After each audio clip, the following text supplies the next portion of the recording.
So the drugs that are approved in MDS so far, I've put in here the FDA and the European Association.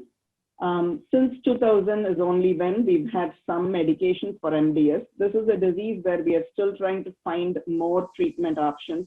There aren't that many treatment options available. First to be able to be approved was azacitidine. Then there was lenalidomide. Deferasirox is an iron chelating agent. Then there is decitabine, and then luspatercept. In the European Union, the approval was for deferasirox, the iron chelating agent first, azacitidine after, lenalidomide, erythropoietin, which is a growth factor, and luspatercept is being approved. So low-risk MDS treatment, you don't treat if they are not symptomatic. Say you find cytopenias, but they have no symptoms and they have no transfusion requirements, you just observe them. You don't need to treat them. When they are symptomatic, then you're looking into treatment options.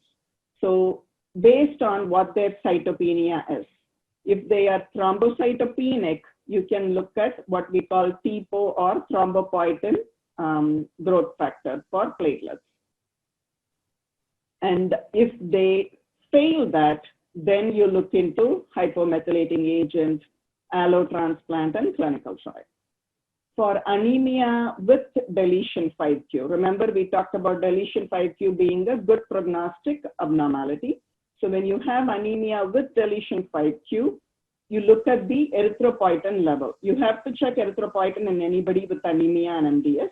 If the erythropoietin is greater than 500, erythropoietin is the growth factor for red blood cells. If it's greater than 500 and they are RBC transfusion dependent, you look for mutation in TP53.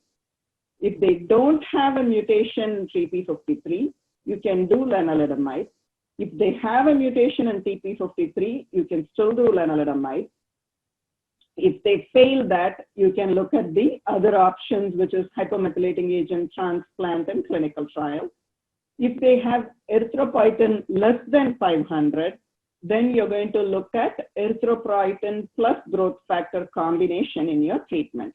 So when you have a high erythropoietin level greater than 500, they are not going to respond very well to growth factor, so there is no point in trying it. But if it's less than or equal to 500, you can try growth factor and GCSF in combination. We'll talk a little bit more about it there.